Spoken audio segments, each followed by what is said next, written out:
எல்லோருக்கும் இனிய மாலை வணக்கம் மக்களை. மீண்டும் வெள்ளிக்கிழமை இன்று இரவு சற்று முன்பு மாபெரும் விடுதலையினுடைய கூட்டம் நடந்தது. ஒவ்வொரு நாளும் நாங்கள் இந்த வாரம் சொல்லிக் கொண்டு வந்ததை போல ஆவிக்குரிய அடையாளங்களுடைய 10 காரியம் திங்கள் முதல் வியாழன் வரை யார் நிகழ்ச்சி தொடர்ந்து பார்த்தீர்களோ இதான் உங்களுக்கு நாங்கள் முன்வைத்துக் கொண்டிருந்தோம். இன்றைக்கு வெள்ளிக்கிழமை மாபெரும் விடுதலைக்குரிய ஜெபம் நடந்தது. மக்கள் அநேகர் யார் விசேஷமாய் இந்த ஆவிக்குரிய பாதிப்பினால் பாதிக்கப்பட்டிருந்தார்களோ விடுவிக்கப்பட்டார் கர்த்தருடைய வல்லமையினால். இதோ முதல் சாட்சி நீங்கள் பார்க்கும்படி, நீங்கள் ஆவிக்குரிய அடையாளங்களால் பாதிக்கப்பட்ட ஒருவராய் உங்களை பார்த்தால் நான் உங்களுக்கு சொல்லுகிறேன், கண்டிப்பாய் நீங்கள் விடுதலையாக்கப்பட முடியும்.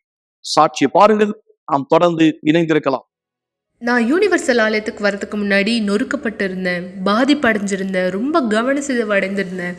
எனக்கு வியாதியானது இருந்தது, மன அழுத்தம், பயம், தற்கொலை எண்ணம், தூக்கம் வராத பிரச்சனை, தைராய்டு வியாதியானது இருந்தது. இந்த மாதிரி நிறைய பிரச்சனை இருந்தது. மேலும் என் குடும்பத்தில் எப்பொழுதும் பிரச்சனையானது இருக்கும். சண்டை சச்சரவு எப்போதுமே எங்கள் வீட்டில் பிரச்சனையானது இருக்கும். எனக்கு ஆவிக்குரிய விதத்துலையும் பிரச்சனையானது இருந்தது. என் வீட்டு மேலே யாரோ நடக்கிற மாதிரி இருக்கும், நான் நிழல்களை பார்க்குற மாதிரி இருக்கும், யாரோ கதவை தட்டுற மாதிரியானது எனக்கு உணர்வெல்லாம் ஏற்படும். இது எனக்கு ரொம்ப அதிகமான பயத்தை உருவாக்கக்கூடியதாக இருந்தது. மேலும் எனக்கு தற்கொலை எண்ணமானது இருந்தது. நான் நிறைய தடவை தற்கொலைக்கு முயற்சி பண்ணியிருக்கேன்.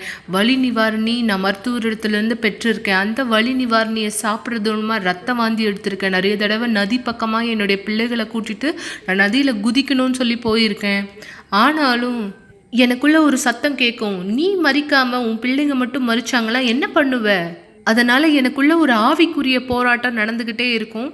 நான் முற்றிலுமாக அழிக்கப்பட்டிருந்தேன். எனக்கு வாழவே பிடிக்கல, எனக்கு இந்த உலகத்தில் இருக்கவே பிடிக்கல, நான் மறிக்கணும்னு நினச்சேன். அதனால நான் தனிமையப்படுத்திப்பேன், என்னை நான் எப்போதும் தனியாகவே வச்சுப்பேன். அதனால் நான் நிறைய தூக்க மாத்திரை சாப்பிடுவேன். நிறைய தூக்க மாத்திரை சாப்பிட்றதன் மூலமாக நான் தூங்க முடியும்னு நினச்சேன். மேலும் நான் குடிப்பழக்கத்துக்கு அடிமையான நிறைய குடிக்க ஆரம்பித்தேன். நான் நிறைய செய்வினை எடுக்கிற இடத்துக்கு போயிருக்கேன். எனக்கு ஏதாவது ஒன்று பதில் கொடுக்கும் அப்படின்னு நினச்சேன். ஆனால் எனக்கு எதுவுமே பதில் கொடுக்கல. இன்டர்நெட்டில் ஏதாவது வெப்சைட்டில் எனக்கு ஏதாவது ஒரு விதத்தில் உதவி கிடைக்கும்னு நினச்சேன். ஆனால் எனக்கு எதுவுமே உதவி கிடைக்கல. என் வாழ்க்கை அதே மாதிரி தான் அழிக்கப்பட்டதாகவே இருந்தது. அதன் பிற்பாடு என்னுடைய சொந்தக்கார நபர் ஒருத்தர், நீ ஏன் இந்த ஆலயத்துக்கு போய் பார்க்கக்கூடாது, அங்கே இருக்கிற பாஸ்டரை பார்த்து பேசு, உனக்கு நான் ஃபோன் நம்பர் தரேன், நீ அவங்கக்கிட்ட பேசுன்னு சொல்லியிருந்தார். நான் அதன் பிற்பாடு ஆலயத்துக்கு போனேன், பாஸ்டரை பார்த்து பேசினேன். எனக்கு கொஞ்சம் நடுக்கமாக தான் இருந்தது. நான் போயிருந்தேன். அங்கே அப்போ பாஸ்டர் சொன்னார், நீங்கள் ஒன்றும் செய்ய தேவையில்லை, நீங்கள் ஆலயத்திற்கு கூட்டத்துக்கு வாங்க, நீங்கள் என்ன கேட்குறீங்களோ அதன்படி செய்யுங்க. நான் அந்த மாதிரி தான் கவுன்சிலிங்காக 3 மாதம் தொடர்ந்து போயிட்டு இருந்தேன். ஆனால் நான் அந்த 3 மாதத்தில் மாபெரும் மாற்றங்களை எனக்குள்ளாக பார்க்க ஆரம்பித்தேன். ஏன்னா நான் கோவப்படும் பொழுது நான் தான் குடிச்சிட்டு சாவியை தூக்கி போடுறது, பொருளை தூக்கி போடுறது, கத்துறது, அடிக்கிறதுன்னு நான் தான் ரொம்ப அதிகமான பிரச்சனைகளை பண்ணுவேன். ஆனால் நான் ஆலயத்தில் கற்றுக்கிட்ட இந்த கவுன்சிலிங் மூலமாக நான் எவ்வளோ மாறி இருக்கேன், எனக்குள்ளே எவ்வளோ மாற்றம் ஏற்பட்டிருக்குன்னு என்னால் உணர முடியுது, பார்க்க முடியுது. பரிசுத்த ஆவியானவர் அபிஷேகம் பெற்ற பிற்பாடு நான் ரொம்ப பலனாக சந்தோஷமாக இருக்கேன். நான் உண்மையாக இருக்கேன். எனக்குள்ள சமாதானமானது இருக்குது. தேவனிடத்துலேருந்து வர உள் பலனானது எனக்குள்ளாக இருக்குது. நான் எதையாவது சந்திக்கும் போது நான் பயப்படுறதில்லை. நான் அந்த சவாலை எதிர்த்து போய் அதை சந்திக்கிறேன். தேவனோடு கூட என்னால் எல்லாவற்றையும் செய்ய முடியுங்கிற உறுதியானது எனக்குள்ளாக இருக்குது. தேவனோட பீடத்தின் மீது என்னுடைய வாழ்க்கையை கொடுத்த பிற்பாடு என் வாழ்க்கை உண்மையாகவே ஆசீர்வாதமாக இருக்குது. இனிமேலும் நான் பழைய கிரேஸாக இல்லை. எனக்குள்ளாக இருந்த வியாதி, மருந்து, மாத்திரைகள், இந்த வாழ்க்கை எதுவுமே இனி என்கிட்ட இல்லை. இந்த மன அழுத்தம் இனி என்கிட்ட இல்லை. நான் குடிப்பழக்கத்துலேருந்து முற்றிலுமாக விடுதலையாக இருக்கேன். தூக்கம் வராத பிரச்சனையிலேருந்து விடுதலையாக இருக்கேன். இந்த குடிப்பழக்கத்துலேருந்து விடுதலையாக இருக்கேன். எனக்குள்ளாக தேவனுடைய சமாதானமானது இருக்குது. ரொம்ப சந்தோஷமாக இருக்கேன். எனக்குள்ள தேவனுடைய அன்பானது இருக்குது. எனக்குள்ள அமைதியானது இருக்குது. இனிமேலும் அந்த தற்கொலை எண்ணம், மன அழுத்தம், ஸ்ட்ரெஸ் எதுவுமே எனக்கு கிடையாது. நான் ரொம்ப சந்தோஷமாக இருக்கேன். இது தேவனுடைய பலத்தினால மாத்திரம்தான் நடந்தது. மீண்டும் நான் உங்களை நிகழ்ச்சியில வரவேற்கிறேன். மக்கள், இந்த சாட்சி நீங்கள் யார் கவனித்தீர்களோ, உங்கள் குடும்பத்தை சேர்ந்தவரோ, உங்கள் நண்பர்களோ, உங்களுக்கு தெரிந்தவர்களோ, ஏன் நீங்களே கூட இந்த ஆவிக்குரிய பாதிப்பினால் பல காலமாய், பல வருஷங்களாய், சில நாட்களாய் கூட பாதிக்கப்பட்டு கொண்டிருந்தால் உடனே கீழே உள்ள தொலைபேசி எண்ணில் எங்களை தொடர்பு கொள்ளுங்கள். வாட்ஸ்அப்பில் செய்தி அனுப்புங்கள். உங்களுக்காக ஆலோசனை கொடுக்க ஒரு ஊழியக்காரர் தயாரா இருப்பார். வழிகாட்டுதலை பெற்றுக்கொள்ளும்படி முற்றிலும் இலவசமாய் நீங்கள் என்ன செய்யலாம்? இந்த பாதிப்பிலிருந்து வெளியே வர நீங்கள் ஒரு ஆலோசனை பெற்றுக்கொள்ளும்படியாய் கண்டிப்பாய் நீங்கள் விசுவாசிக்கும் பட்சத்திலே இந்த நேரம் நான் உங்களுக்கு இன்னொரு வல்லமையான சாட்சி முன்வைப்பதற்கு முன்பு இந்த சாட்சியினுடைய அடித்தளம் என்ன நான் உங்களுக்காய் சொல்ல விரும்புகிறேன். உங்களில் அநேகர் யார் பண வாழ்க்கையிலே நெருக்கடியான சூழ்நிலையை சந்தித்துக் கொண்டிருக்கிறீர்கள். அதாவது சரியாய் என்னுடைய கரத்துல வருமானம் தங்குவதில்லை, என்ன வேலை செய்தாலும் நான் தோல்வியை சந்திக்கிறேன், என் வியாபாரம் சரிவை நோக்கி செல்கிறது, அதாவது வாழ்க்கை தரம் முன்னேற்றத்துல இல்லை, வாழ்க்கையில ஒரு பிடிப்பில்லாததை போல உணர்கிறேன், என்னை தோல்வியான ஒருவனாய் பார்க்கிறேன் என்று நீங்கள் சொன்னால் உங்களை தேவன் வரவேற்கிறார். அவரோடு ஒரு உடன்படிக்கை செய்யும்படி தேவன் உங்களுக்கு இந்த அழைப்பு கொடுக்கிறார். மக்கள் அவர் வார்த்தையில் நீங்கள் தனியே பல முயற்சிகள் செய்து உங்க வாழ்க்கையை தோல்விகரமான ஒன்றாய் கண்டால் ஏன் நீங்க இந்த அழைப்பை ஏற்றுக்கொள்ளக்கூடாது? தேவனோடு ஏன் இந்த உடன்படிக்கை செய்யக்கூடாது? தேவனோடு ஏன் ஒன்றிணையக்கூடாது? அதன் மூலமாய் அவர் உங்களுக்கு வழி காண்பிப்பார். நீங்கள் இதுவரை அவமரியாதைக்குரிய தோற்கடிக்கப்பட்ட ஒரு நிலைமையிலே, பண நிலைமையிலே அல்லது வாழ்க்கை சூழ்நிலையில இருந்தால் மரியாதைக்குரிய வெற்றிக்குரிய ஒருவராய் கண்டிப்பாய் நீங்கள் மாற முடியும். உங்களுடைய பொருளாதாரத்தினுடைய நிலை மாற முடியும்.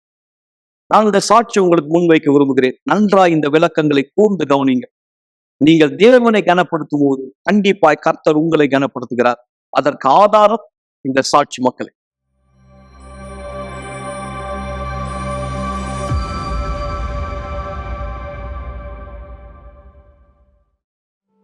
முதல் கனிகளை பத்தி எனக்கு அவ்வளவா எதுவும் பெரிதா தெரியாது. நான் என்னதான் ஆலயத்துக்கு போயிருந்தாலும் அதை பத்தி கேள்விப்பட்டிருந்தாலும் எங்க அம்மா எனக்கு சில காசு கொடுப்பாங்க, அது காணிக்க பையில போடும்படி சொல்லுவாங்க. அது வரைக்கும் தான் எனக்கு புரியும். காணிக்க கொடுக்கறது அதை பத்தி தான் தெரியும். அதன் பிற்பாடு எங்க வீட்டுல எல்லாமே தொடர் போராட்டங்களா இருந்தது. நான் உடைக்கப்பட்ட குடும்பத்துல இருந்து வந்தேன். எங்க அம்மா எல்லா முயற்சியும் எடுத்து எங்களுக்கு உணவு அளிக்கிறதுக்காக முயற்சி செய்வாங்க. எங்க குடும்பமே ரொம்பவும் மோசமான சூழ்நிலையில இருந்துச்சு. எனக்கு நல்லா நினைவு இருக்கு, என் வீட்டுல எப்போதும் பிரச்சனைகள், ரொம்பவும் கடினமான சூழ்நிலை. நான் என்ன எதிர்பார்க்கணும்னோ அதை என்னால ஒரு நாளும் பெற்றுக்கொள்ள முடியாது. இன்னும் சொல்ல போனா பாக்கெட் மணி கூட கிடைக்காது. இதெல்லாம் பார்த்து நான் வளர்ந்ததுனால எனக்கு இதை பார்க்கும்போது என்னமோ நான் கைவிடப்பட்டவ போல இருந்தது. நான் இதெல்லாம் புரிஞ்சுக்க ஆரம்பிச்சேன். எங்க அம்மாவை புரிஞ்சுக்க ஆரம்பிச்சேன். ஒரு குடும்பத்தின் மூத்த மகளா இந்த வலியையும் நான் கடந்து போற துன்புறுத்தலையும் நான் உணர ஆரம்பிச்சேன். என் வாழ்க்கையில இதே மாதிரிதான் தொடர்ந்து போயிட்டு இருந்தது. நான் எப்போ தேவனை உண்மையாவே முக்கியத்துவமா எடுத்துக்கொண்டேனோ, ஒரு வாடிக்கையா ஆலயத்துக்கு வராம இருக்கிறத நான் உணர்ந்தேனோ, அந்த தருணத்துல இருந்துதான் நான் உண்மையாவே கவனிச்சேன். என்னை சோதிச்சு பார்க்க ஆரம்பிச்சேன். நீங்க என்ன சொல்லி தராங்களோ அதை செய்யணும்னு நான் தீர்மானிச்சேன். அதன் பிற்பாடுதான் முதல் கனிகளுக்கான அர்த்தத்தை நான் தெரிஞ்சுக்கிட்டேன். முதல் 10% தேவனுக்கு கொடுக்கறது தான் தேவனுக்கு கனப்படுத்துறதுங்கிறத நான் தெரிஞ்சுக்கிட்டேன். அது மட்டும் இல்ல, நீங்க எப்படிப்பட்டவரா இருக்கீங்க, எப்படி நீங்க நடந்துக்கிறீங்க, இங்க ஆலயத்துக்குள்ளாக இருக்கும்போது எப்படி இருக்கீங்க, ஆலயத்தை விட்டு வெளியே போகும்போது எப்படி இருக்கீங்க, எனக்குள்ளாக இந்த மாதிரியான நிறைய மாற்றங்களை நான் பார்க்க ஆரம்பிச்சேன். மேலும் நான் நிதானமா நிலையா போறத நான் பார்க்க ஆரம்பிச்சேன். தேவனுக்கு நாம யாரு உண்மையா இருக்கோமோ அவர் நம்மள நிச்சயமா பாதுகாக்கிறாரு, பாத்துப்பாரு. அவர் என்ன பாத்துக்க ஆரம்பிச்சாரு. அவரை நான் கனப்படுத்த ஆரம்பிச்சேன். நோக்கத்துடன் எல்லாவற்றையும் முதல் கனிகளை திருப்ப ஆரம்பிச்சேன். அவர் என்ன பாத்துக்க ஆரம்பிச்சாரு. நான் எனக்கு பிடிச்ச ப்ரொஃபஷனல்ல என்னால படிக்க முடிஞ்சது. என்னுடைய பண வாழ்க்கை மிகவும் நிலையானதா இருக்கு. நான் என்ன நினைக்கிறேனோ அதை இப்ப செய்ய முடியுது. நான் ஒரு நாளும் வேலை இல்லாம இல்ல.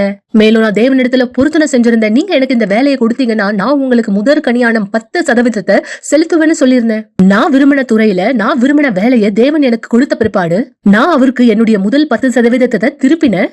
நான் வேலை செய்ய விரும்பின இடத்துல, எனக்கான ஏற்ற வேலை, நான் வேலை செய்ய விரும்புற இடத்துல, என்னோட தெரிஞ்ச மக்கள் இடத்துல, நான் விரும்பின சம்பளத்துல 3 மடங்கு அதிகமான சம்பளத்துல, இந்த நல்ல சூழ்நிலையில, இந்த வேலையில நான் நிறைய விஷயங்களை கத்துக்கிறேன். என்னோட மேனேஜர் மூலமா நான் பெற்றுக்கொள்ற சலுகையும் இது வரைக்கும் நான் கேட்காததை விட அதிகமா இருக்கு. இன்னும் சொல்ல போனா என்னுடைய வாழ்க்கை முன்னேற்றத்து பாதையில இருக்கு. இப்போ என் தலை மேல ஒரு கூரையானது இருக்கு, என்கிட்ட கார் இருக்கு. இன்னைக்கு என் வாழ்க்கையில என்ன வேணுமோ நான் எல்லாத்தையும் அனுபவிக்க முடியும். மேலும் நான் உதவியாளரா இருக்கேன். என் கணவரோடு சேர்ந்து தான் தேவனுக்கு ஊழியம் செய்யறேன். இதுதான் கனத்துக்குரிய விஷயம். தேவன் எங்க 2 பேரையும் பாத்துக்கிறாரு. முன்பாக நான் எப்படிப்பட்ட ஒரு நபரா இருந்தேன்னா, ரொம்பவும் குழப்பமான நபரா, என்ன பண்றதுன்னு தெரியாத தடுமாறுற ஒரு நபரா, வெறுமையான நபரா, எனக்குள்ள எதுவுமே இல்லாத ஒரு நபரா இருந்தேன். என்ன செய்யறதுன்னு கூட தெரியாத நபரா இருந்தேன். ஆனா இப்ப நான் ரொம்ப சந்தோஷமா இருக்கேன். இனிமேலும் வெறுமையா இல்ல. எனக்குள்ளாக இருந்த சோகங்கள் இனிமேலும் எனக்குள்ள இல்ல. இப்ப நான் கொடுக்கறதுல சந்தோஷப்படுறேன், வணங்குறதுல சந்தோஷப்படுறேன், ஊழியம் பண்றதுல சந்தோஷப்படுறேன், தேவனுக்காக வாழ்றதுல உண்மையாவே பெருமைப்படுறேன், சந்தோஷப்படுறேன். இன்னும் நான் என்ன சொல்ல, நான் ரொம்ப சந்தோஷமா இருக்கேன்.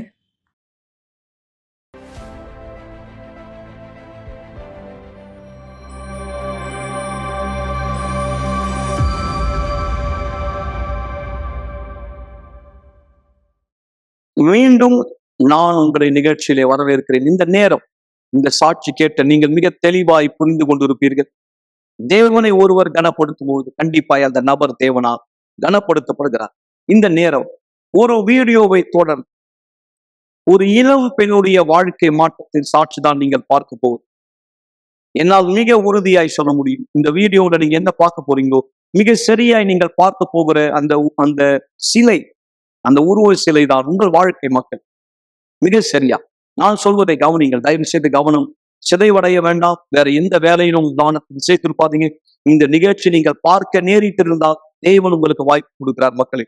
எனவே உங்கள் எண்ணத்தை திசை திருப்ப வேண்டாம். இந்த வடிவ சிலை உங்கள் வாழ்க்கையை பிரதிபலிக்கிறது. எனவேதான் உங்களுக்கு இந்த சிறப்பு அழைப்பு. நீங்கள் விசுவாசத்தோடு வரும் பட்சத்திலே இங்கே சென்னையிலே யூனிவர்சல் ஆலயத்திலோ அல்லது மும்பையிலே அல்லது ஹைதராபாத்திலே ஜூன் 23 காலை 9:30 மணி இந்த அழைப்பு உங்களுக்காக. இதனை தொடர்ந்து கேட்க போகிற சாட்சி இளம் பெண்கள், நடுத்தர வயதை சேர்ந்தவர், திருமணமானவர், நீங்கள் யாரா இருந்தாலும் சரி, தேவன் உங்களை அழைக்கிறார் உங்கள் சூழ்நிலையை மாற்றுபடி. எந்த ஒரு புகைப்படம் இந்த அளவுக்கு தெள்ள தெளிவாய் காட்டாது. ஏனென்றால் இந்த புகைப்படத்தில் இருப்பது ஒரு நபர் எந்த அளவுக்கு துயரத்தோடு கஷ்டப்படுகிறார், தனக்குள் அவர் வெறுமையாய் இருக்கிறார். மனசோர்வு என்பதனுடைய இந்த புகைப்படம் ஒரு நபர் எந்த அளவுக்கு தனக்குள்ளாக வெறுமையாய் இருக்கிறார் என்பதை வெளிப்படுத்துகிறது. அதை நிரப்புவதற்காக எந்த இடமும் இல்லை, அது வெறுமையாய் இருக்கிறது. இந்த உருவத்தில் இருக்கும் மத்தியில் இருக்கக்கூடிய இந்த வெறுமையான இடம் அநேக ஜனங்களுடைய வாழ்க்கையை வெளிப்படுத்துகிறது. உங்கள் வாழ்க்கையில் எதுவும் கண்டடைவதில்லை. ஒரு நபர் வெளிப்புறத்தில் பார்க்கிற சந்தோஷத்தை பார்க்கும் பொழுது உட்புறத்தில் அந்த அளவுக்கு சந்தோஷமாய் இல்லை. அவரை பார்க்கும் போது தனக்குள்ளாக ஏதோ ஒன்றை இழந்ததாய் வெறுமையாய் இருக்கிறார். எனவேதான் இந்த புகைப்படம் வெளிப்படுத்துகிறது ஒரு மனுஷன் தனக்குள் எந்த அளவுக்கு மன சோர்வோடு இருக்கிறார் என்பதை வெளிப்படுத்துகிறது. ஆனால் நிச்சயமாய் நீங்கள் வெறுமையா இருக்கிற உங்களை நிரப்புவதற்கான ஒரு வழி உண்டு. அது மட்டுமில்லாமல் உங்கள் வாழ்க்கை மாற்றிக்கொள்ள ஜூன் 23 வெறுமையை நிரப்பும் நாள். எனவே காலையில் 9:30 மணிக்கு தவற விடாதீர்கள். என் பேர் ஜெனிஃபர். நான் துறைப்பாக்கத்துல இருந்து வரேன். எனக்கு 6 வயசு இருக்கும்போது எனக்கு யுனிவர்சல் சர்ச் தெரியும். நான் எங்க சித்தி கூட தான் யுனிவர்சல் சர்ச்சுக்கு வந்துட்டு இருந்தேன். அப்போ நான் சண்டே ஸ்கூல்ல கலந்துப்பேன், சண்டே ஸ்கூல்ல இருப்பேன், நிறைய விளையாட்டு விஷயத்துல இப்படிதான் இருந்துட்டு இருந்தேன். அப்போ நான் முதல் தடவை ஆலயத்துக்கு வரும்போது எனக்கு 8 வயசு அந்த மாதிரி ஆகும்போது என் குடும்பத்துல பெரிய பிரச்சனைய நான் பார்த்துட்டு இருந்தேன். குடும்ப பிரச்சனைன்னு சொல்லும்போது எங்க அம்மாக்கும் எங்க அப்பாவுக்கும் சண்டை நடந்துட்டே இருக்கும். எங்க அப்பாவுக்கு எங்க அம்மா மேல சந்தேகமானது இருந்தது. அதுக்கப்புறம் ஒவ்வொரு நாளும் எங்க அம்மாவை எங்க அப்பா அடிப்பாரு. எல்லா நாளுமே ஒரு நாள் விடாம எங்க அப்பா புடிச்சிட்டு எங்க அம்மாவை அடிப்பாரு. நைட்டு ஆனாலே எங்களுக்கு தூக்கமே இருக்காது. நைட் டைம்ல நாங்க வீட்டுக்கு வெளியவே தான் இருப்போம். ஏன்னா எங்க அப்பா எங்க 3 பேரையுமே, என்ன, எங்க அம்மா, என் தங்கச்சிய உள்ளேயே சேர்க்க மாட்டாரு, பயங்கரமா அடிப்பாரு. அப்படி இருக்கும்போது எனக்கு எங்க அப்பாவை பிடிக்காம போச்சு. ஏன்னா நைட்டு ஃபுல்லா நாங்க தூக்கம் இல்லாம வெளியே இருப்போம். அப்ப நாங்க ரொம்ப சின்ன பசங்க. காலையில எங்களால ஸ்கூலுக்கு கூட போக முடியாது. அழுதுகிட்டே எங்க அம்மா கூட உட்கார்ந்துட்டு இருப்போம். இப்படி இருக்கும்போது நான் எங்க சித்தி கூட ஆலயத்துக்கு வர ஆரம்பிச்சேன். அப்புறம் எனக்கு கொஞ்சம் கொஞ்சமா நினைவு தெரிய ஆரம்பிச்சது. அப்ப என் குடும்பத்தோட பிரச்சனை என்னன்றதை நான் பார்க்க ஆரம்பிச்சேன். அதுக்கப்புறம் நான் ஒவ்வொரு நாளும் அதுக்காக ப்ரேயர் பண்ண ஆரம்பிச்சேன். ஏன்னா எங்க அம்மாவும் எங்க அப்பாவும் பிரிஞ்சிடணும், 2 பேரும் வாழக்கூடாது அப்படின்ட்டு தீர்மானிச்சுட்டாங்க. விவாகரத்து வாங்கிக்கணும், டிவோர்ஸ் வாங்கிக்கணும் அப்படின்னு சொல்லிட்டு 3 வருஷம் எங்க அம்மாவும் எங்க அப்பாவும் பிரிஞ்சுட்டாங்க. எனக்கு ஞாபகம் இருக்கு, அப்ப நானும் என் தங்கச்சும் எங்க பாட்டியோட வீட்டுலதான் இருந்தோம். அவங்கதான் எங்களை வளர்த்துட்டு இருந்தாங்க. அப்படி இருக்கும்போது நாங்க மத்த பேரண்ட்ஸை பார்க்கும்போது எங்க கூட எங்க அம்மாவும் இல்லை அப்பாவும் இல்லைன்னும் போது அது ரொம்ப கஷ்டமா இருந்துச்சு. அப்ப நானும் என் தங்கச்சியும் தொடர்ந்து ஆலயத்துக்கு வந்தோம். நாங்க ஒவ்வொரு நாளும் ஜெபிச்சோம், ஒவ்வொரு நாளும் தேவனிடத்துல கேட்டோம். எனக்கு 11 வயசு ஆகும்போது நான் தேவனிடத்துல கேட்டேன், தேவனே இந்த பிரச்சனை மாறணும், இது எல்லாமே முடியணும்னு சொல்லி. அதுக்கப்புறமேட்டு எங்க அம்மாவும் எங்க அப்பாவும் ஒண்ணு சேர ஆரம்பிச்சாங்க. டிவோர்ஸ் வாங்கணும்னு சொல்லி தீர்மானிச்சாங்க. ஆனா அது டிவோர்ஸ்ல முடியாம அவங்க சேர்ந்து வாழ ஆரம்பிச்சுட்டாங்க. அப்புறம் நான் தொடர்ந்து ஆலயத்துக்கு இன்னும் அதிகமா வர ஆரம்பிச்சேன். அப்ப வந்து நான் ஆலயத்துல இருந்தாலுமே நான் வந்து என்ன யாரு நான் யாருன்றது வந்து தெரியாமலே இருந்துட்டு இருந்தேன். என் வெளிப்புறத்துல நான் எப்படி இருக்கேன்றத பார்த்தும் நான் உட்புறத்துல எந்த அளவு பாதிக்கப்படுறேன், எந்த அளவு வந்து எனக்குள்ள தனிப்பட்ட கஷ்டம் இருக்குன்றத நான் பார்க்க ஆரம்பிச்சேன். ஏன்னா நான் நைட்டு வந்து தூங்க மாட்டேன். என் குடும்ப பிரச்சனை முடிஞ்சுமே எனக்குள்ள வந்து ஒரு சமாதானம், சந்தோஷம், நிம்மதி எதுவுமே இல்ல. ஏன்னா என்ன நான் எப்பவுமே தனிமைப்படுத்திப்பேன். யாருக்கிட்டயும் நான் பேச மாட்டேன். யாருக்கிட்டயும் நான் பழக மாட்டேன். யாராவது வந்து என்கிட்ட பேசினாலுமே நான் வந்து அவங்கள காயப்படுத்துவேன். காயப்படுத்துற மாதிரி, கஷ்டப்படுத்துற மாதிரி அவங்கள ஏதாவது வார்த்தை சொல்லி திட்டி அவங்கள அனுப்பிடுவேன். யாரும் இதனாலேயே என்கிட்ட வந்து பேச மாட்டாங்க. எல்லாரும் என்னை விட்டு விலகி விலகி போவாங்க. நைட்ல வந்து நான் சரியா தூங்க மாட்டேன். ஏன்னா நைட்ல வந்து நிறைய நிழலையும் உருவத்தையும் நிறைய விஷயத்த நான் பார்ப்பேன். நைட்டு நான் தூங்கும்போது நாங்க எங்க ஃபேமிலியோட படுக்கும்போது ஏதாவது ஒரு நிழலோ இல்ல உருவமோ என் குடும்பத்தை கடந்து போறத பார்ப்பேன். அது நடமாடுறத பார்ப்பேன். என் வீட்டுக்குள்ளேயே இந்த உருவம் வந்து என்னை பயமுறுத்துறத பார்ப்பேன். நான் அப்படியே தூங்கிட்டனாலும் என்ன நைட்ல வந்து ஏதாவது ஒண்ணு அமுக்கிடும்.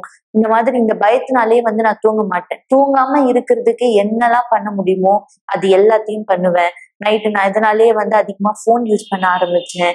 அதுக்கப்புறம் நான் வந்து கெட்ட சவகாசத்தை வச்சுக்க ஆரம்பிச்சேன். எனக்கு வந்து நிறைய நண்பர்கள் இருந்தாங்க நான் ஸ்கூல் படிக்கும்போது. அப்ப வந்து நைட்ல அவங்களும் வந்து சில விஷயத்த வந்து பகிர்ந்துப்பாங்க. நைட்ல வந்துதான் நான் வந்து அவங்க கிட்ட மணிக்கணக்கா போன் பேச ஆரம்பிச்சேன். அப்படியே இருக்கும்போது நான் போனுக்கு அதிகமா அடிக்ட் ஆனேன். நிறைய வீடியோஸ் பாக்குறது, நான் அவங்க கிட்ட வந்து எனி டைமும் போன் பேசிட்டே இருக்கிறது, இப்படிதான் இருந்தேன். நைட்ல நான் தூங்கவே மாட்டேன். இதனால என் படிப்பு வந்து மொத்தமாவே கெட்டு போயிடுச்சு. நான் நல்லா படிச்சுட்டு இருந்தேன்ற ஒரு கிரேட்ல இருந்து நான் வந்து மொத்தமாவே படிக்காத ஒரு பொண்ணா ஆயிட்டேன். அப்ப வந்து எனக்கு வந்து இது வந்து என்னால ஏத்துக்க முடியல. எப்பவுமே நான் தனிமையா, எப்பவுமே வந்து ஒரு மன அழுத்தத்தோடயே நான் இருந்துட்டு இருந்தேன். ஏன் ஏன் எனக்குள்ள நான் அப்படி இருக்கேன்றத என்னாலயே வந்து கண்டுபிடிக்க முடியல. எப்பவுமே ஏதாவது ஒரு விஷயத்த பத்தி யோசிச்சுட்டே இருப்பேன். எங்கேயாவது போனாலும் ரொம்ப அதிகமா பயப்படுவேன். யாருக்கிட்டே ஏதாவது பேசணும்னா என்னால நிம்மதியா பேச முடியாது. தைரியமா பேச முடியாது. உடனே எனக்கு அழதான் வரும். அவங்க கிட்ட பேசணும்னாலே அழதான் வரும். ஏன் எங்க அம்மா, எங்க அப்பா கிட்ட கூட நான் சிரிச்சு பேசினதே கிடையாது. அவங்கள வந்து எந்த அளவு நான் கஷ்டப்படுத்த முடியுமோ அந்த அளவு கஷ்டப்படுத்தி இருக்கேன். நைட்டு நான் தூங்காம இருக்கிறது மட்டும் இல்லாம எங்க அம்மாவை, அப்பாவை 2 பேரையும் தூங்க விட மாட்டேன். ஒரு நேரமா அவங்களை எழுப்பி எனக்கு இந்த மாதிரி நிழல் தெரியுது, இந்த மாதிரி ஏதோ ஒரு விஷயத்த நான் பாக்குறேன், ஒரு உருவம் நடந்து போகுது, இது எல்லாத்தையுமே நான் பார்த்தேன். அப்படி இருக்கும்போது அவங்களையும் தூங்க விட மாட்டேன், நானும் தூங்க மாட்டேன். இப்படிதான் நான் வந்து ஒரு நாளுமே இருந்து நான் வந்து என் வாழ்க்கையில கடந்துட்டு வந்தேன். அப்படி இருக்கும்போது இது வந்து எனக்கு ரொம்ப மன அழுத்தத்தை கொண்டு வந்தது.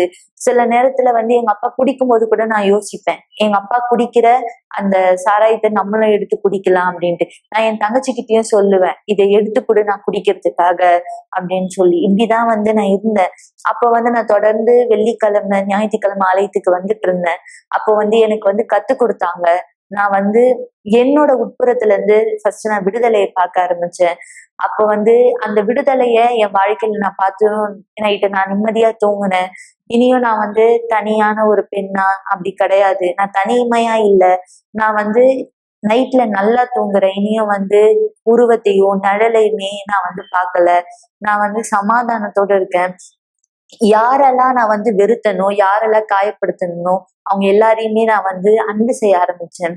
அப்ப நான் ஒரு விஷயத்த யோசிச்சேன், இந்த விடுதலை மட்டும் என் வாழ்க்கைக்கு போதுமா அப்படின்ட்டு. ஆனா இந்த விடுதலை மட்டும் என் வாழ்க்கைக்கு போதும் இல்ல, ஏன்னா இது திரும்ப வரும் அப்படின்ட்டு நான் தீர்மானிச்சேன். ஆனா இதை நான் முழுமையா நிறுத்தணும். ஏன்னா தேவனோடு கூட போனா மட்டும்தான், தேவன் என் வாழ்க்கையில வந்தா மட்டும்தான் என்னால வந்து எல்லாத்தையுமே கடந்து வர முடியும், எல்லாத்தையுமே நான் தைரியமா வந்து ஃபேஸ் பண்ண முடியும் அப்படின்ட்டு நான் தீர்மானிச்சேன். அப்போதான் நான் தொடர்ந்து இன்னும் அதிகமா ஆலயத்துக்கு வந்தேன். பரிசுத்த ஆவியை பத்தி கத்துக்கிட்டேன். தேவனுடைய ஆவியை பத்தி ஒவ்வொரு நாளும் நான் கத்துக்கும் போது நான் தேவனுடைய ஆவியை பெறுறதுக்காக நிறைய தியாகத்தை செய்ய ஆரம்பிச்சேன். ஃபர்ஸ்ட் தூங்க கூடாதுன்றதுக்காக நிறைய விஷயத்த நான் பண்ண ஆரம்பிச்சேன். நைட்ல மத்தவங்க கூட பேசுறது, அந்த மாதிரி தூங்கவே கூடாதுன்னு சொல்லி. ஆனா தேவனோட ஆவி எனக்கு வேணும்னு சொல்லிட்டு நான் நிறைய விஷயத்த தியாகம் பண்ண ஆரம்பிச்சேன். அதிக நேரம் ஆலயத்துல இருக்கிறது, நிறைய விஷயத்த தேவனை பத்தி கத்துக்கிறது, நிறைய விஷயத்த நான் கத்துக்க ஆரம்பிச்சேன்.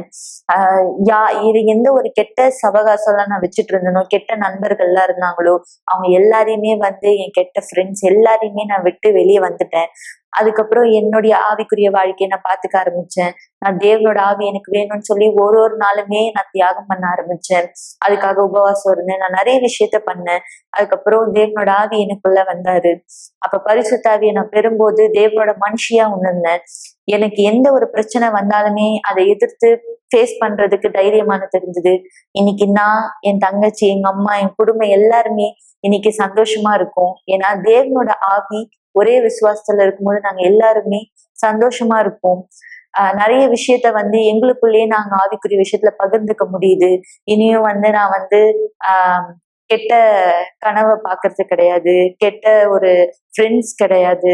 நைட்ல நான் எந்த உருவத்தையுமே பாக்குறது கிடையாது. நிம்மதியான தூக்கத்தை தூங்குறேன், சமாதானத்தோட இருக்கேன், சந்தோஷத்தோட இருக்கேன்.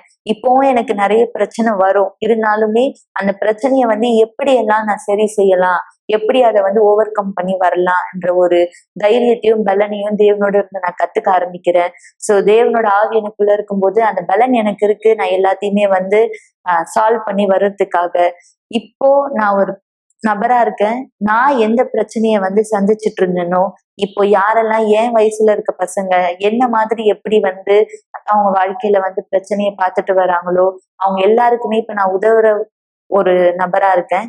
அவங்களுக்கு நான் சொல்லித்தர ஒருத்தியா இருக்கேன். ஏன்னா நான் அந்த சூழ்நிலையில இருந்துதான் வந்திருக்கேன். இப்போ நான் அநேக பேருக்கு உதவக்கூடியவங்களா இருக்கேன். எனக்கு உண்மையாவே ரொம்ப சந்தோஷமா இருக்கு.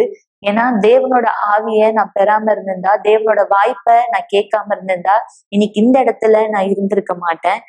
இந்த இடத்துல நான் மத்த ஆத்துமாக்கு உதவக்கூடியவளா கூட இருந்திருக்க மாட்டேன். ஆனா இன்னைக்கு தேவன் என்னை தேர்ந்தெடுத்தது போல நான் அந்த வாய்ப்பை பெற்று தேவனோட ஆவிய வர வச்சேன்.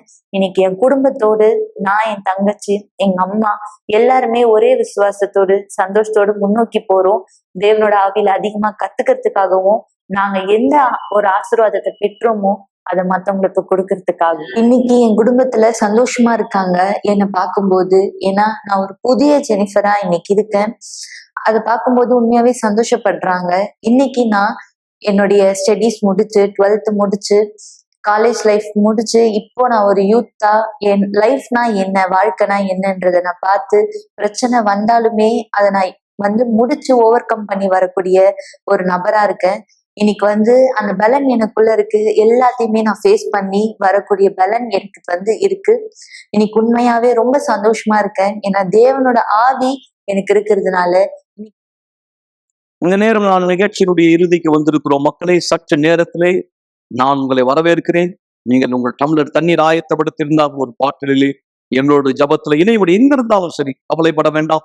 என்னோடு விசுவாசத்தை ஒன்றடைங்கள். அதற்கு முன்பாய் இந்த அருமையான வாழ்க்கை மாற்றத்தின் சாட்சி பாருங்கள். நீங்கள் என்ன வீடியோவை கவனித்தீர்களோ, என்ன சாட்சி கேட்டீர்களோ, அதனை தொடர்ந்து எப்படி இந்த பெண்ணுடைய வெறுமை நீக்கப்பட்டது, வெற்றிடம் எப்படி நிரப்பப்பட்டது, வாழ்க்கையினுடைய புதுத்துவத்தில் இன்றைக்கு முன்னோக்கி செல்கிறார். ஒருவேளை நீங்க மன அழுத்தத்தால் பாதிக்கப்பட்ட ஒருவரா இருக்கலாம், தனிமையினால பாதிக்கப்பட்ட ஒருத்தரை, ஒருவேளை நீங்க கெட்ட பழக்கங்களுக்கு உங்களை அர்ப்பணித்திருக்கலாம், உங்களுக்குள்ள இருக்கிற வெறுமை. ஆனால் அது சரியான வழி அல்ல. ஆண்டவருடைய ஆவி தானே அந்த வெறுமையை நிரப்ப முடியும். எனவேதான் நீங்கள் வரவேற்கப்படுகிறீர்கள். இந்த சாட்சியிலே உங்கள் கவனத்தை செலுத்தும்படி, விசுவாசத்திலே ஜபத்திலே என்னோட ஒன்றிணையும்படி.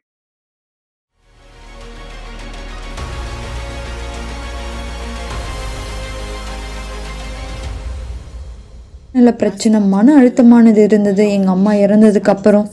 அப்போது எனக்கு இளம் வயதாக இருந்தது. இது என்னுடைய வாழ்க்கையை அந்த அளவு அதிகமாக பாதிச்சுது. இது என்னுடைய குடும்பத்தில் எனக்கு பிரச்சனையானது உண்டாக்குச்சு. நான் என்னை எப்படி பார்க்குறேன்றது எனக்கு ஒரு பிரச்சனையாக இருந்தது. நான் எப்படி இருந்தேன்னா, என் வாழ்க்கையிலேயே முக்கியமான நபரை நான் இழந்த நபர் போல இருந்தேன். நான் ரொம்ப தனிமையாக உணர்ந்தேன். நான் என்னை தனிமைப்படுத்திக்கிற நபராக இருந்தேன். எனக்கு யார் இடத்துல இருந்தும் உதவியானது கிடைக்கல. எனக்கு நம்பிக்கையானதை நான் இழந்தேன். வாழணுன்ற விருப்பமே இல்லாத ஒரு நபராக இருந்தேன். என்ன நான் எப்படி பார்த்துக்கணுமோ, அடிப்படையான விஷயத்தை கூட, சுகாதாரமான விஷயத்தை கூட நான் பார்த்துக்கிற இல்லாமல் இருந்தேன். சரீரபூர்ணமாக என் மேலே ஏதோ ஒரு பாரமானது இருக்கிறது போல இருந்துச்சு. என் வாழ்க்கையில் முன்னோக்கி போக முடியாத ஒரு நபராக இருந்தேன். முன்னாடி எங்கள் அப்பா எங்களை பார்த்துக்கல, ஆனால் திடீர்னு எங்கள் அப்பா என்னையும் என் சகோதரியும் பார்த்துக்கணுன்ற விருப்பமானது அவருக்கு இருந்தது. அப்புறமா நாங்கள் எங்கள் அப்பா கூட சேர்ந்து வாழ ஆரம்பித்தோம். அவருக்கு அவங்க பசங்க இருந்தது, அவருக்கு அவருடைய காதல் இருந்தாங்க.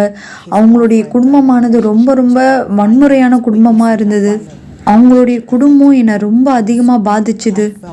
எனக்கு அவங்க கூட இருக்கிறது ரொம்ப கஷ்டமா இருந்தது. ஒரு 2 பெரிய பசங்க சரீரபூர்வமாக சண்டை போடுறத பார்க்கும்போது எனக்கு ரொம்ப கஷ்டமா இருந்தது. ஒரு நாள் எங்கள் அப்பா கத்தியானதை எடுத்து அவருடைய காதலின் கழுத்தில் வச்சாரு. அதை பார்க்கும்பொழுது நான் இனிமேல் ஏன் வாழணுன்ற ஒரு எண்ணம் எனக்குள்ளே வந்தது. நான் அந்த வீட்டை விட்டு வெளியே வந்துட்டேன். எனக்குள்ளே இருந்த வெறுமைத்தனத்தை நான் நிரப்புறதுக்காக நான் சிகரெட் ஆனதை பிடிக்க ஆரம்பித்தேன். புகையிலை பயன்படுத்த ஆரம்பித்தேன். நான் அதுக்கப்புறம் குடிக்க ஆரம்பித்தேன். நான் கிளப்புக்கெலாம் போக ஆரம்பித்தேன். நான் நம்பிக்கையாக போனேன். எனக்குள்ளே இருக்க வெறுமை என்னை விட்டு போகும், நான் நிரப்பப்படுவேன்ற நம்பிக்கையோட.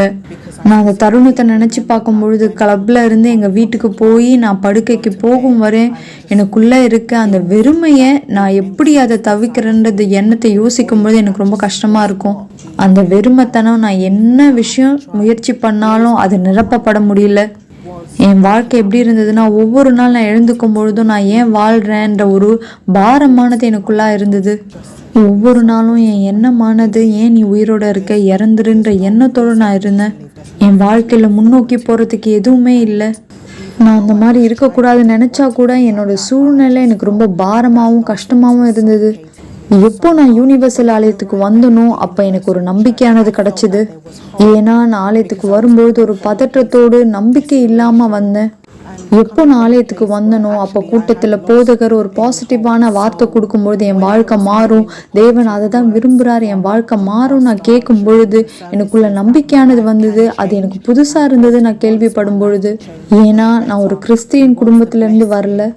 எப்போ நான் அந்த வார்த்தைகளை கேட்டனோ எனக்குள்ளாக நான் உயர்த்தப்பட்டேன். எனக்கு சந்தோஷமானது இருந்தது, ஆச்சரியமானது இருந்தது, என் வாழ்க்கை மாறுன்ற நம்பிக்கை எனக்குள்ளா இருந்தது. நான் ஆலயத்தில் தொடர்ந்து கற்றுக்கிட்டேன் என் வாழ்க்கை எப்படி மாற்ற முடியும் தேவனுடைய வார்த்தையை சார்ந்திருக்கும் பொழுதுன்னு. தேவனுடைய வார்த்தையின் மூலமா எந்த பிரச்சனை நம்மளால ஜெயிக்க முடியும்னு கேட்கும் பொழுது இது எனக்கு ரொம்ப பலனா இருந்தது. நான் பார்த்த வரைக்கும் என் வாழ்க்கை மாறவே மாறாதுன்ற ஒரு நம்பிக்கையோடு நான் இருந்தேன். என் குடும்பத்தால் மத்தியிலேருந்து நான் கீழே விழப்பட்டேன். ஆனால் நான் ஆலயத்துக்கு வரும்பொழுது என் விசுவாசத்தை எப்படி பயன்படுத்தும் நான் கற்றுக்கிட்டேன். விசுவாசத்தின் மூலமாக என் வாழ்க்கையை எழுப்ப நான் கற்றுக்கிட்டேன். அந்த நேரத்துலேருந்து என் வாழ்க்கை மாற ஆரம்பிச்சது. நான் ஆலயத்துக்கு தொடர்ந்து வர ஆரம்பிச்சதுலேருந்து நான் அதுக்கப்புறமா பரிசுத்த ஆவியை பற்றி கேள்விப்பட்டேன். என் வாழ்க்கையில் ரொம்ப முக்கியமான விஷயம் பரிசுத்த ஆவியை நான் தெரிஞ்சுக்கிட்டேன். நான் எப்போ பரிசுத்த ஆவியானவரை என் வாழ்க்கையில் பெற்றுக்கொண்டனோ என் வாழ்க்கையில் நான் முழுமையான மாற்றத்தை பெற்றுக்கொண்டேன். என் வாழ்க்கையில் எல்லாமே மாற ஆரம்பிச்சது. என்னுடைய யோசனையானது மாறிச்சு, என்னுடைய சிந்தனை மாற ஆரம்பிச்சது. என் வாழ்க்கை முன்னோக்கி போக முடியும், நான் இனிமேல் தனியான உணர்வில் இல்லை. பரிசுத்த ஆவியானவர் என் கூட இருக்கார், என் வாழ்க்கை முன்னோக்கி போக முடியும், எனக்குள்ளாக சக்தியானது இருக்கு, தேவனுடைய பலனானது இருக்கு, என் வாழ்க்கை மாறுன்ற நம்பிக்கை இருக்கு. என் வாழ்க்கையில நான் எந்த சவாலை சந்திச்சாலும் நான் ஜெயிப்பன்ற நம்பிக்கை எனக்குள்ளாக இருக்கு. இப்போ நான் 20 வருஷமா மன அழுத்தத்துல இருந்து விடுதலை பெற்ற நபரா இருக்கேன். என் வாழ்க்கை முற்றிலுமா மாறப்பட்டிருக்கு.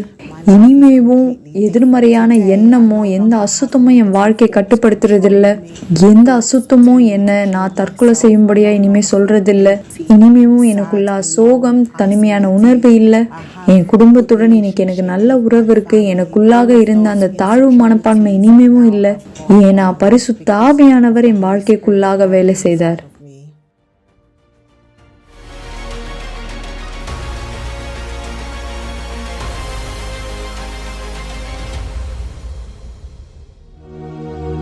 ஒரு கிளாஸ் தண்ணீரை ஆயத்தப்படுத்திக் கொள்ளுங்கள் அல்லது தொலைக்காட்சிக்கு அருகாமையிலே வாருங்கள். இந்த நேரம் உங்களுக்கான ஒரு சிறப்பு ஜெபத்தை நாம் செய்ய போகிறோம். நேற்றும் இன்றும் என்றும் மாறாத தேவனை, திரைக்கு நேராய தரத்தை நீட்டுகிறேன்.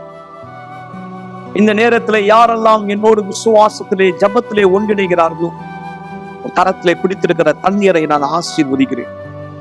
எத்தனையோ இளம் பெண்கள் இளம் ஆண்கள் மன அழுத்தத்திலே தள்ளப்பட்டிருக்கிறார்கள். தேவனை வெறுமையாய் உணர்கிறார். புறக்கணிக்கப்பட்ட ஒருவராய் அவமானத்துக்குரிய ஒருவராய் தன் வாழ்க்கையை பார்க்கிறார். ஆனால் இந்த நேரம் உங்களுடைய ஜீவன் உங்களுடைய வல்லமை சென்ற அந்த நபரை மன அழுத்தத்திலிருந்து, தற்கொலை எண்ணத்திலிருந்து, தனிமை உணர்ச்சியிலிருந்து கட்டவிழ்ப்பதால், அவமானத்தின் வேதனையிலிருந்து கட்டவிழ்ப்பதால் சர்வ வல்லவரே, இந்த தண்ணீரை குடிக்கும் போது தாகம் தணிவதை போல இவர் ஆத்மாவில உள்ள சோகங்கள் நீங்கள், வண்டிகள் மறையட்டும், ஜீவன் பலன் இவருக்குள் வரட்டும், கோபங்கள் மறையட்டும், குதிப்புகள் மறையட்டும், அழிவாங்குதல் நீங்கள், அசப்புணர்ச்சிகள் மறையட்டும். இந்த நபரை இப்பொழுதே நீர் விடுதலை செய்வதை அறிக்கை செய்கிறேன். எந்த வயதை சேர்ந்தவரா இருந்தால் இதை ஆசீர்வதிக்கிறேன். இந்த ஜபத்தை நீர் கேட்டு பதிலளிப்பதற்காக உமக்கு நன்றி. ஆண்டவராக இயேசுவின் சர்வ வல்லமையான பெயரால் ஆமென். ஆசீர்வாதமான தண்ணீரை பருங்கள் மக்களே. ஆசீர்வாதமான இரவா இருக்கட்டும். நாளை நம்முடைய கடைசி நாள் இந்த நிகழ்ச்சியிலே உங்களை நாம் மீண்டும் சந்திப்போம். இன்னொரு வல்லமையான சாட்சியோடு, வார்த்தையோடு. தேவன் அனைவரை ஆசீர்வதிப்பாராக. சென்று வாருங்கள்.